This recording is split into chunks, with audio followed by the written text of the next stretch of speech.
అవనిలో గల యాత్రలన్నీ చేయగవచ్చు, ముఖ్యమౌ నదులందు మునుగవచ్చు.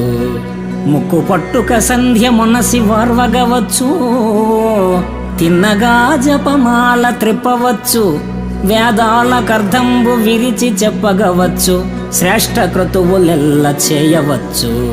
ధనము లక్షలు కోట్లు దానమియ్యగవచ్చు, నైష్టికాచారముల్ నడుపవచ్చు. చిత్తమన్య స్థలంబున చేరకుండా నీ పదాంబోజములయందు నిలుపగలమా? భూషణ వికాస శ్రీధర్మపుర నివాస, దుష్ట సంహార నరసింహ దురిత దూర. అవనిలో యాత్రలన్నీ చేయవచ్చు, ముఖ్య నదీ నదాలలో మునగవచ్చు, జపమాల త్రిప్పవచ్చు, వేదాలకు అర్ధ వ్యాఖ్యానాలు చేయవచ్చు, యజ్ఞయాగాలు సల్పవచ్చు.